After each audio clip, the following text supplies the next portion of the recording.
Assalamualaikum warahmatullahi wabarakatuh. Kembali jumpa lagi dengan saya BKJ di podcast kita, yaitu podcast Ngobras, ya, ngobrol santai bareng Ustadz. Insya Allah kita akan kembali berjumpa dengan guru kita Al-Ustadz Abdullah Haidir LC. Beliau sudah ada di tengah-tengah kita. Kita langsung sapa. Assalamualaikum Ustadz. Waalaikumsalam warahmatullahi wabarakatuh. Oke. Alhamdulillah nih kita ketemu lagi nih Ustadz di podcast Ngobras, ngobrol santai bareng Ustadz. Dan kita akan membahas banyak hal Ustadz ya. Nah, gimana saat ini kita sudah di akhir tahun, nggak kemana-mana? Nggak kemana-mana. Ya jaga rumah aja lah. Oh jaga rumah, oh iyalah jaga rumah, jaga tetangga. Nah ini ngomong-ngomong tentang akhir tahun Ustaz, biasanya masyarakat kita itu mau tanggal berapapun, mau tema apapun tanggalnya, yang penting merah gitu. Nah itu pasti yang diramaikan liburannya itu, apalagi sekarang kan di akhir tahun Ustaz. Ya. Ada beberapa cuti bersama yang ditetapkan oleh pemerintah. Nah tentu kita sebagai seorang muslim sebetulnya pengen tahu juga ya, sebetulnya kedudukan liburan bagi seorang muslim itu seperti apa Ustaz? Ya, bismillah walhamdulillah wassalatu wassalamu ala rasulillah amma ba'du. Pada dasarnya kehidupan orang yang beriman adalah kehidupan yang bersungguh-sungguh. Ya. Karena Allah Subhanahu wa taala ciptakan manusia bukan untuk main-main. Wah. Ya. Ahasiban nasu, apa istilahnya itu? Afasibtum annama khalaqnakum abatha. Gitu ya. Apakah kalian kira bahwa kami ciptakan kalian main-main? Ya, artinya manusia diciptakan untuk tujuan yang jelas ya. Wa ma khalaqtul jinna wal insa illa liya'budun. Namun demikian bukan berarti kemudian hidup jadi tegang terus ya. Serius gitu. Terus ya. Ya, jeda-jeda itu dibolehkan. Okay. Ya. Memberikan ruang untuk rileks sejenak, untuk ya riang, bercengkrama dan semacamnya, itu tidak disalahkan. Karena itu fitrah manusia. Ya, manusia membutuhkan hal-hal seperti itu. Ya, liburan, nah, termasuk dalamnya liburan. Ya, yang dia sifatnya selingan. Ya, bukan mengambil porsi yang banyak. Oh, ya, bukan yang utama. Ya, gitu ya. Bukan yang utama, bukan semuanya isinya cuma liburan. Tapi hidup itu isinya adalah tugas, tanggung jawab yang telah Allah berikan kepada kita. Jadi pada dasarnya dia secara umum boleh mubah ya. Sepanjang proporsional, sepanjang juga tidak sampai melakukan sesuatu yang bertabrakan, bertentangan dengan syariat. Ya. Bahkan ketika hal itu tidak dipenuhi, itu juga bisa ditegur. Ya, atau artinya ada hal yang patut dikritisi. Ya, jadi pernah dalam satu riwayat terkenal ya, Salman Al-Farisi dipersaudarakan dengan Abu Darda. Maka ketika main ke rumah Abu Darda, didapati istrinya dalam keadaan lusuh gitu ya, kayak nggak keurus gitu ya. Ya, ketika ditanya kenapa ini, ya Abu Darda udah nggak butuh dunia katanya. Dia rupanya cuma ibadah aja pikirannya. Kalau malam sholat, siang puasa, ngaji dan seterusnya. Maka ketika Salman Al-Farisi datang, ditawarkan makan, dia mau makan, tapi Abu Darda lagi puasa gitu ya. Kata Salman, ya saya nggak mau makan kalau kamu nggak makan. Batalin puasanya ya. Batal puasanya dia. Malam harinya ketika dia mau bermalam, dia mau tidur, ya Abu Darda, ya kamu tidur. Kamu enggak. Saya enggak tidur kalau kamu enggak tidur. Tidur saja dulu. Akhirnya Abu Darda tidur, nanti baru kita sholat malam. Begitu ya. Maka kemudian Salman mengingatkan Abu Darda, inna li rabbika 'alaika haqqan wa li nafsika 'alaika haqqan wa li ahlika 'alaika haqqan. Tuhanmu punya hak, tapi dirimu punya hak juga. Keluargamu juga punya hak. Ya, Abu Darda masih belum puas tuh. Lapor sama Rasulullah, sama Salman. Ya, masa saya ibadah malah dilarang-larang gitu ya. Ya. Tapi apa kata Rasulullah? Sodako Salman. Salman yang benar. Gitu ya. Salman yang benar. Jadi suasana rileks seperti itu, ya justru dia fitrah. Justru kalau tidak dipenuhi, ya bisa jadi merupakan kekurangan karena ada hak diri kita. Ada hak juga mungkin keluarga kita. Ya. Pernah juga ada riwayat ada namanya orang-orang dari Habasyah, ya, disebut Banu Arfidah. Orang-orang hitam berarti ya? Orang-orang hitam.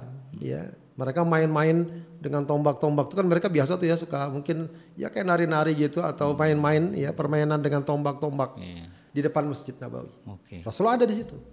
Datang Umar bin Khattab, mau marah-marah. Wow, ini main-main di depan rumah Nabi. Gitu. Udah di depan masjid, di depan Rasulullah gitu ya. Ya kalau kita kan begitu pemahamannya.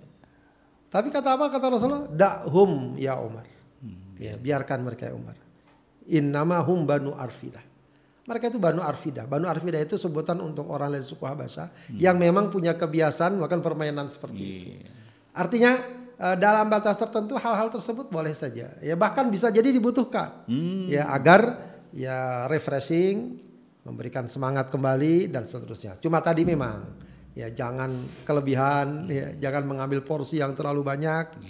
Begitu ya, dan juga tentu jangan sampai melakukan hal-hal yang dilarang syariat. Kalau bicara tadi kan contoh yang Anda sebut Abu Darda misalnya. Kalau Rasulullah sendiri ini kan biasanya kita kan bicaranya Rasulullah nih. Pernah nggak ngajak liburan keluarga kayak gitu?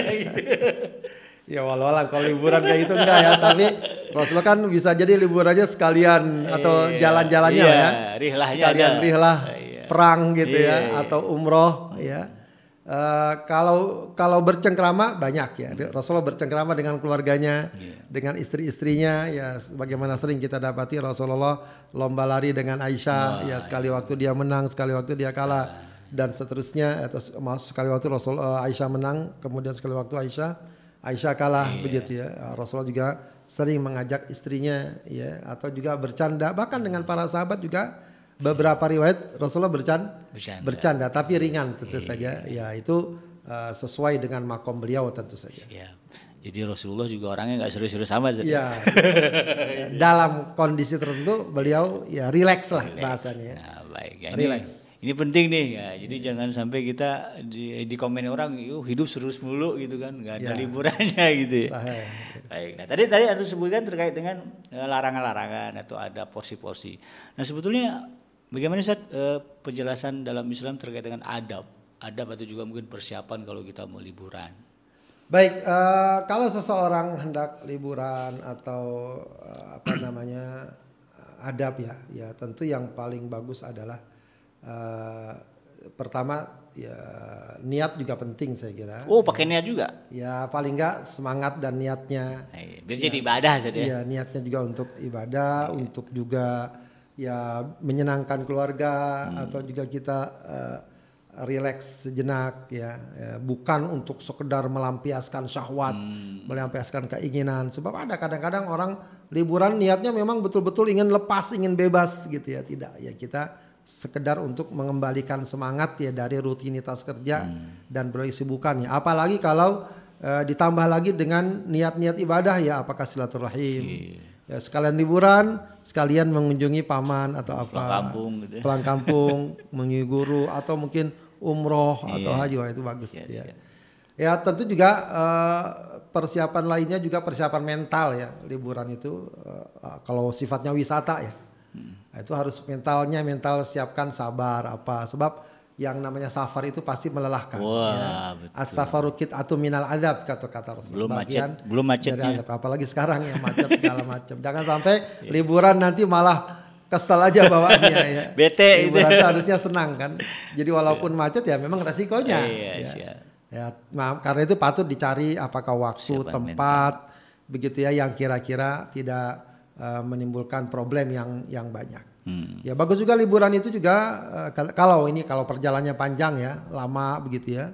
Ya mungkin kita bisa izin ke tetangga, ke teman ya, saya mau liburan ya, mohon doanya ya, jika termasuk ya, minta didoakan ya. Kalau orang melakukan safar itu bagusnya memang minta didoakan ya. Dengan orang sekitar atau dengan kerabat begitu ya. Kalau memang perjalanannya lama atau jauh gitu cukup panjang begitu ya. Saling mendoakan ya. Yang berangkat mendoakan, ada yang Rasul ajarkan tuh doanya astaudiukumullah alladzi la tadi'u wada'i'uhu. Ya, aku titipkan kalian pada Allah yang tidak akan menyia-nyiakan titipannya. Kalau yang ditinggal itu doanya astaudiullah dinak wa amanatak wa khawatima amalik. Ya, jadi yang ditinggal kepada yang akan mau berangkat, mendoakan itu mendoakan juga. Atau doa-doa umum saja, ya, fi amanillah apa segala macam. Dan yang penting juga orang kalau mau liburan tuh kalau ada keterkaitan dengan urusan orang lain bagusnya diberesin dulu gitu ya. Apalagi kalau perjalanan panjang ya, kalau berkaitan gitu. Ya misalnya dia ada urusan orang itu udah nunggu-nunggu. Ya biasa kalau ada orang punya pekerjaan-pekerjaan yang terkait dengan publik kan. Oh iya. Dia mau nunggu besok harusnya selesai, tapi karena di liburan jadi seminggu. Ya harus nunggu pulang liburan. Ya, padahal orang itu bisa butuh cepat. Nah yang kayak gitu harusnya diselesaikan. Atau dia ada janji-janji tertentu, apakah janji ini, janji itu. Nah itu bagus sekali kalau mendesak gitu ya. Mendesak ya, jangan sampai orang tertunda haknya atau bahkan bisa jadi akan sangat terganggu. Ya. Ternyata dia liburan misalnya, nggak tahu lama seminggu lagi padahal hari ini besok sangat mendesak. Kaitannya dengan deadline misalnya. Ya, deadline semacamnya itu penting juga ya hal kayak gitu yang sepele dilakukan. Nah tentu saja nanti di perjalanan juga tentu jaga adab ya, jaga akhlak yang baik ya, dianjurkan memperbanyak doa, memperbanyak zikir. Ya doa itu kan termasuk waktu yang mustajab saat orang safar. Begitu ya, memperbanyak zikir juga.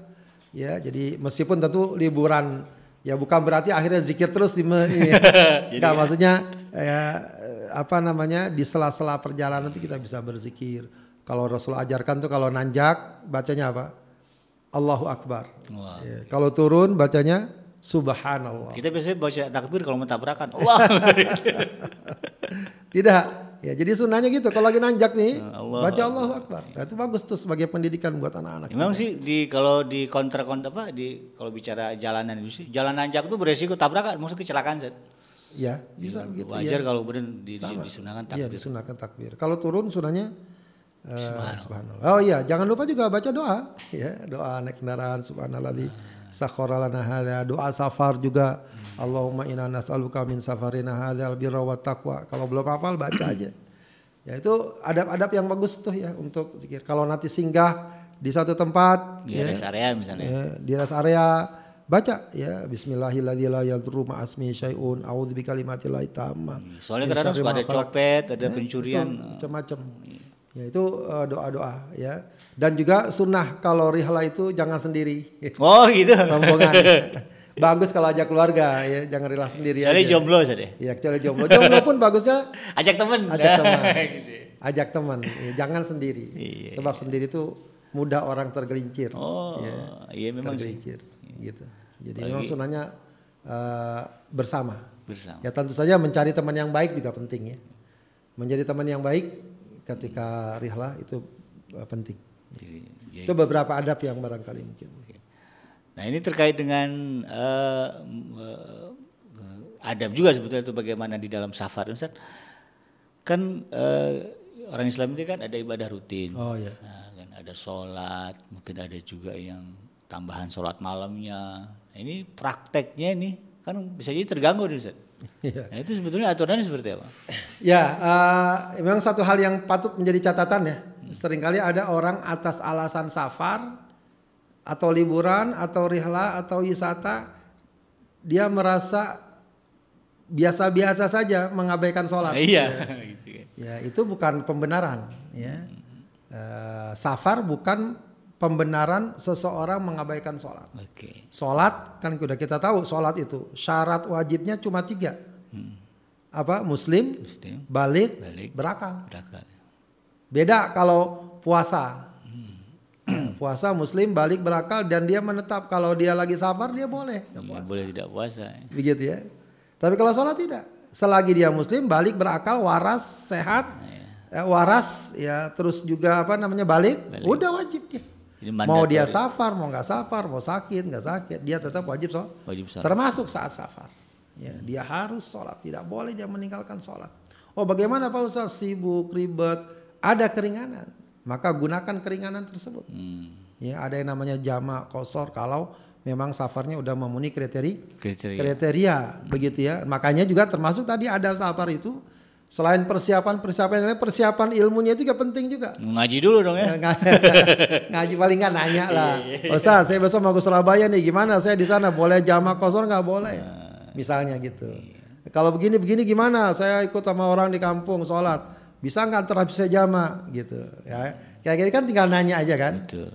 Nanya atau paling nggak ketika dia safar kan sekarang gampang banget ya. Tinggal googling. Tinggal googling atau nanya langsung juga bisa di WA segala macam itu kan bisa. Artinya perhatikan masalah-masalah tersebut juga ya. Islam memberikan keringanan, rukhsah namanya. Ya, ketika safar ya. Maka gunakan keringanan tersebut. Bahkan para ulama mengatakan mengambil keringanan atau rukhsah dalam safar lebih utama daripada tidak. Jadi walaupun misalnya orang saya semangat ya, kalau lagi safar nggak mau kosor, maunya lengkap, masih mau puasa bisa. Masih mau puasa. Justru yang dianjurkan keringanannya diambil. Gitu. Jadi kalau mau dibilang lebih baik kalau lagi safar, lebih baik dia sholat 2 rakaat daripada 4 rakaat. Gitu ya. Ya tentu kalau nggak ada sebab ya. Maksudnya kalau nggak ada halangan. Lain halnya kalau dia sholat berjamaah makmum dengan orang yang sholatnya sempurna ya. Maka dia harus sempurna. Ikut, gitu. Ya harus ikut. Tapi kalau dia sholat sendiri atau dia berjamaah sama yang safar, maka lebih baik dia gunakan keringanan. Intinya adalah safar tidak boleh menghalangi seseorang untuk sholat atau tidak boleh membuat seorang merasa benar untuk meninggalkan sholat. Ya, makanya perhatikan itu ya terkait dengan jadwal keberangkatan, di mana berhenti. Jadi harus penuh antisipasi. Ya, oh kita mau berangkat nih naik pesawat, take off-nya jam berapa? Jam 2 misalnya. Berarti kan kita ke airport ya. Nah, kalau usahakan masuk zuhur, kalau bisa sudah jamak zuhur dan asar. Gitu ya. Atau kita take off-nya atau berangkat dari stasiun misalnya jam 9 pagi. Kira-kira tersampai di sana jam berapa? Asar jam 4. Oh berarti kita zuhurnya di waktu asar aja ketika udah sampai. Itu artinya antisipasi. Jadi betul-betul diatur. Diatur. Kalau kita bisa bawa kendaraan pribadi mungkin lebih gampang. Iya bisa berhenti. Diatur. Ya, atau naik bus ya tinggal diatur nanti dengan supir busnya. Gitu. Siap. Kalau misalnya kalau kita jalan malam kan ada yang model perjalanan itu semalaman. Naik bis malam atau naik kereta. Biasanya dia sholat tahajud. Ya. Boleh nggak gara-gara itu sholat tahajudnya nggak dulu deh. Itu gimana sih? Ya itu kan sunnah. Iya. Nggak apa-apa kalau dia tinggalkan. Nggak ada masalah. Tapi kalau dia mau lakukan nggak apa-apa juga, bagus juga. Walaupun di kendaraan ya. Iya. Ya para ulama mengatakan sholat sunnah di kendaraan boleh. Boleh. Walau tidak menghadap kiblat nggak masalah. Oh sama seperti sholat wajib juga sih ya? Iya bisa. Sholat wajib. Oke, siap. Jadi ini juga biar kita tenang lah gitu kan. Kadang-kadang ada orang yang udah biasa tahajud. Oh gitu meninggalkannya bagus. Ya malas jalan sebetulnya itu nanti susah tahajud gitu. Wah itu hebat itu bagus itu kelasnya udah beda. Soalnya ada orang yang nggak jalan nggak tahajud juga. Dia malah nggak jalan gara-gara malas tinggalin tahajud. Wah itu udah masya Allah itu luar biasa. Baik. Nah kemudian Ustaz ini juga penting diketahui terkait dengan bahwa memang kadang-kadang di tempat-tempat wisata itu kan kita tuh banyak yang dilihat, banyak permainan, ya kadang-kadang berbau maksiat, ada juga hiburan macam-macam. Ini sebetulnya kalaulah kita terjebak dalam situasi itu gimana nih Ustaz? Ya memang salah satu juga problem soal liburan, wisata, ya traveling begitu ya. Salah satu hal yang sering jadi problem adalah seseorang terjebak pada kemaksiatan dan kemunkaran. Ya. Seringkali istilah liburan apalagi sekarang nih mau tahun baru segala macam itu kemunkaran dan kemaksiatan di sebagian orang justru menjadi tujuan. Ya jelas ini sesuatu yang harus dihindari bagi seorang muslim. Ya sudah kita katakan bahwa wisata, liburan, rileks itu boleh. Ya jadi boleh, jangan sampai keimanan seseorang, ketaatan seorang menghalangi dia untuk ya tadi rileks atau beriang gembira ya sejenak atau sesaat entah dengan keluarga atau dengan teman-teman. Tapi juga harus dipahami bahwa yang namanya liburan ya, yang namanya rileks tadi ya, bersenang-senang tadi tidak boleh jadi pembenaran seorang untuk berbuat maksiat gitu ya. Seakan-akan itu dua hal yang nggak bisa dipisahkan. Ya, padahal tidak harus. Ya, liburan tidak harus maksiat. Orang masih bisa bergembira, masih bisa bersenang-senang dengan liburan yang dia lalui tanpa harus maksiat. Ya, dia jalan ke pantai sama keluarga, sama teman-teman itu sudah kesenangan yang luar biasa, gitu kan? dia lihat pemandangan yang indah, sudah kesenangan luar biasa. Ya jadi nggak perlu dikotori dengan hal-hal maksiat. Nah ini yang memang harusnya diwaspadai. Ya apakah misalnya kadang pertunjukan tarian, musik yang sangat erotis dan lain sebagainya, joget-joget, nyanyi-nyanyi, segala macam hal-hal seperti itu mestinya dihindari. Jangan sampai jadi pembenaran. Begitu ya. Apalagi kalau sudah masuk kepada naudzubillah ya, minuman keras lah, perzinahan. Nah, itu kan banyak sekali orang yang ya di akhir tahun melepas pesta, tahun pesta lalu dengan pasangan yang tidak halal. Ya, ini sesuatu yang harus dihindari. Tidak ada pembenaran sedikit pun. Ya, walau atas nama pergantian tahun dan seterusnya. Jadi jangan sampai liburan jadi pembenaran seorang untuk berbuat maksiat. Ya, ini memang harus diingatkan betul. Ya, kalaupun ada misalnya dia di suatu tempat, katakanlah tempat wisata, tiba-tiba sudah pertunjukan, ya penyanyinya erotis, kemudian pakaiannya ketat segala macam, ya tinggalkan saja. Jangan dilihat, ini malah dilihat, ya. Ikut lagi. Kan masih banyak spot-spot lain yang bisa dia datangi. Apalagi kalau udah bawa anak, bawa keluarga, ya bagusnya dihindari mereka, begitu dari hal-hal seperti itu. Gitu ya. Jadi jangan sampai ada pembenaran atas kemaksiatan dan kemunkaran tadi. Ini kalau bicara tahun baru nih, sebetulnya merayakan tahun baru gimana sih Ustaz, hukumnya? Wallahu alam, kalau merayakan kemudian kita anggap sebagai sesuatu yang sakral, yang spesial begitu ya, sampai detik-detiknya ditunggu. Gitu. Ya itu nggak perlu, itu harusnya. Ya seorang muslim nggak perlu sampai dalam suasana seperti itu. Tinggal 10 menit, 5 menit, 3 menit, 1 menit, dar gitu ya. Itu bukan sesuatu yang harus kita sikapi sedemikian, itu nggak ada. Dia sama saja dengan malam-malam yang lain. Kalaupun ada, ya boleh saja orang muhasabah, ya introspeksi perjalanan tahun sebelumnya dengan bagaimana tahun sesudahnya. Silahkan saja, itu nggak masalah karena pada dasarnya kita dianjurkan untuk bermuhasabah. Ya momen-momen tertentu bisa kita ambil. Tapi seakan-akan itu harus kita lakukan dengan pesta, dengan apa, itu sesuatu yang sebenarnya tidak ada ajarannya dalam Islam. Ya harus kita akui bahwa budaya pesta tahun baru ini bukanlah budaya bersumber dari budaya Islam. Ya. Lebih dekat kepada budaya-budaya yang tidak memiliki nilai dan ajaran Islam. Cuma memang sudah kadung sedemikian rupa begitu ya. Sebaiknya ya yang sifatnya tadi ya pesta pora, hura-hura itu dihindari. Ya kalaupun kita misalnya mau kumpul sama teman, sama keluarga, ya mungkin sekedar bakar jagung atau apa, insya Allah nggak masalah. Selagi kita tidak ada keyakinan atau ada apa begitu ya, sekedar memang menikmati libur. Iya, sekarang memang lagi libur ya, sebab di rumah aja suntuk bisa jadi ya. Nggak apa-apa undang teman, makan bakso segala macam ya. Asal ada batasnya, ada waktunya. Udahlah, udah jam 10, jam 11 udah selesai pulang gitu ya. Lalu besok mempersiapkan lagi agenda-agenda berikutnya. Begitu ya. Atau memang kebetulan kita lagi liburannya pas akhir tahun ya. Lagi karena waktu liburnya pas akhir tahun kita jalan-jalan ya nggak apa-apa. Ya, karena kalaupun nanti ada acara momen-momen tertentu, kita lihat saja kalau memang hal itu mengandung kemaksiatan, kemungkaran, dihindari. Ya, tapi kalau tidak, ya anggap saja sebagai liburan kita secara umum. Ya, begitu. Wallahu a'lam. Secara pribadi nih Ustaz, ini biar asik aja nih. Antum pernah mengunjungi negeri non Muslim mana aja Ustaz? Negeri non Muslim, saya pernah ke. Kalau ke Arab ada yakin ya, itu udah banyak tuh. Ini ke negara non Muslim bisa. Soalnya Ustaz, kalau liburan ke negara non Muslim itu mesti agak berbeda gitu. Jadi kita pengen dengar nih pengalaman antum, gitu kan? Saya pernah ke Korea, ke Jepang, dan ke Australia. Yang pas akhir tahun itu ke Jepang kalau nggak salah. Ke Jepang? Tapi nggak terlalu juga saya lihat. Nggak terlalu Kan biasanya mungkin saya nggak ke kota-kotanya kali. Saya pas waktu itu ya acaranya di masjid. Gitu. Bukan di pusat kota.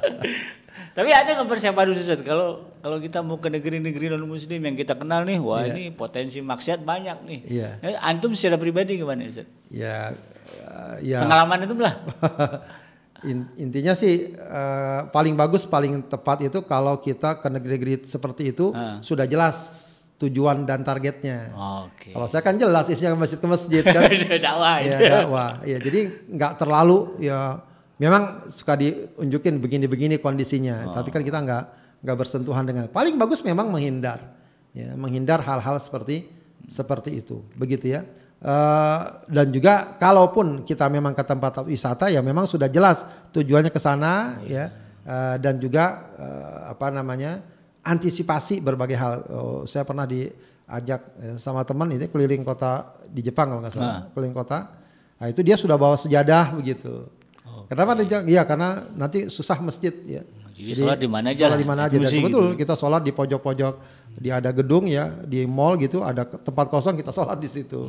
Di taman kita sholat di situ gitu. Jadi kalau bisa memang penuh antisipasi terkait dengan sholatnya. Termasuk juga harus tahu arah kiblat dong ya? Iya, tahu arah kiblat. Ya, kalau memang ada bagus kita cari dulu informasinya di sini tempat sholat di mana ya. Walaupun di negeri-negeri non muslim itu juga ada ya. Di Jepang pun saya lihat di tempat yang sangat ramai itu ada tempat, cuma memang harus belok kiri kanan yang tahu tempatnya. Ada tempat-tempat yang khusus untuk kaum muslimin. Begitu ya. Ada. Kalau intinya sih sebetulnya kalau orang niatnya dari awal sudah benar dan ingin menjaga, insya Allah Allah mudahkan. Gak gitu akan ke tempat maksiat juga. Gak akan. Walaupun itu negeri yang memang jauh dari Islam. Tapi kebalikannya, walaupun itu negeri Islam, kalau niatnya memang buruk, tetap ada ketemu juga itu. Ketemu juga, gitu. Intinya di situ sebenarnya. Kalau kita semangat kuat segala macam, insya Allah akan Allah mudahkan. Gitu. Kemanapun juga. Yang penting kita tadi ya dari awal sudah dijaga tujuannya, kemudian niatnya dan antisipasinya juga penting. Jadi jangan ntar di sana lu gimana kita sholat gimana? Ya misalnya kita berangkat dari rumah nanti jam segala jam berapa dari rumah udah berwudu kan repot kan disuruh nyari tempat wudu kan? Kalau bisa berwudu jangan ini. Ya, kalau karena kita lagi safar ya sholatnya jamak qashar misalnya kan gampang tuh. Bisa insyaallah. Wah ini menarik deh. Ternyata Ustaz udah sampai ke Korea dan ke Jepang. Alhamdulillah. Alhamdulillah. Baik Ustaz, saya rasa banyak nih ya pelajaran yang antum berikan kepada kita. Terakhir Ustaz, pesan antum nih kepada mereka yang mau liburan. Nah, ya pada dasarnya liburan itu baik ya selagi kita niatkan baik dan bermanfaat ya. Jadi bukan sesuatu yang salah orang. Apalagi kalau tujuannya ya memberikan hiburan juga buat keluarga. Maka penting ya dalam liburan ini mengajak keluarga, anak-anak dan seterusnya. Asalkan juga ya disesuaikan juga waktunya, jangan terlalu banyak begitu ya. Kemudian juga disesuaikan dengan kemampuan ya. Jangan liburan pengen kayak orang-orang dia kemampuannya nggak bisa. Utang. Ya, utang segala macam. Tidak harus juga liburan mewah gitu ya. Tidak harus juga ya di sekitar kita sekarang alhamdulillah sudah banyak tempat-tempat yang kita mungkin dekat ya. Bahkan kadang-kadang ya sekarang ini pergi jauh-jauh macet segala macam. Padahal objeknya kalau dibandingkan sama dengan aja. Yang dekat sama aja. Di sana ada danau ya, di sini ada juga danau sebenarnya. Ya. Maksudnya liburan itu bukan cuma soal nama apanya, tapi memang kualitasnya. Ya, sekedar mungkin ngajak jalan-jalan, ya pagi-pagi, ya makan sarapan itu kan udah nikmat sebenarnya. Ya, tapi yang jelas adalah bahwa liburan tidak dilarang dalam Islam. Atau wisata tidak dilarang dalam Islam, healing orang sekarang bilang, bahkan bisa jadi dibutuhkan ya untuk menyegarkan kembali kepenatan yang kita alami dalam kesibukan kita. Begitu ya. Wallahu a'lam. Baik, jazakumullah Ustadz atas sarannya ya. Jadi pengen liburan nih. Demikian sahabat Adrim yang dirahmati Allah ya. Obrolan santai kita dengan Ustadz Abdullah Haidar LC terkait dengan adab liburan yang mudah-mudahan jadi bekal buat Anda menghabiskan masa liburan akhir tahun ini. Saya pamit. Subhanakallahumma rabbana wa bihamdika asyhadu an la ilaha illa anta astaghfiruka wa atubu ilaik. Walhamdulillahirabbil alamin. Assalamualaikum warahmatullahi wabarakatuh. Waalaikumsalam warahmatullahi wabarakatuh.